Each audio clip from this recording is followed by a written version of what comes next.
सुशीलकुमार शिंदे यांनी सोलापूरचा तर विकास काय केला नाहीच नाही, परंतु परिणिती शिंदे देखील काय केला नाही. परिणित शिंदेना जर शिवसेनेनं मदत केली नसती, उद्धव साहेबांचा आदेश आला नसता, तर परिणिताई शिंदे यांना सपनात खासदारकी बघावं लागली नसती. त्यांचं डिपॉझिट जप्त झालं असतं.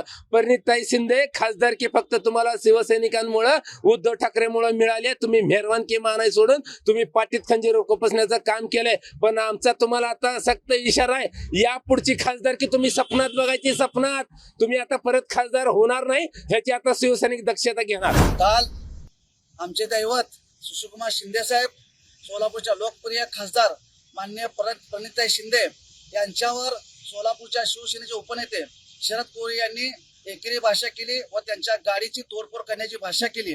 आज मी तुम्हाला सांगतो, सोलापूर शहर दक्षिणची जागेचा विषय आला तर सुशीलकुमार शिंदे साहेब त्या जागेवर मुख्यमंत्री झाले. त्या ठिकाणी आनंदराव देवकर आमदार झाले. दिलीपराव माने मला त्या ठिकाणी आमदार झाले. दक्षिण जागा आमची असताना सुद्धा आम्ही सर्व लोक शांत होतो.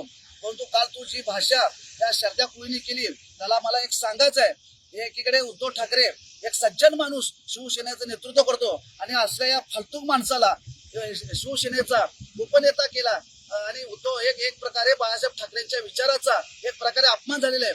इकडे सोलापूरमध्ये निष्ठावंत सैनिक असताना अशा या खंडणीखोर ते पैसे देऊन तिकीट विकत देणाऱ्या या माणसाला आपण उपनेता केला. यामध्ये शिवसेनेची खूप मोठी शोकांतिका आहे.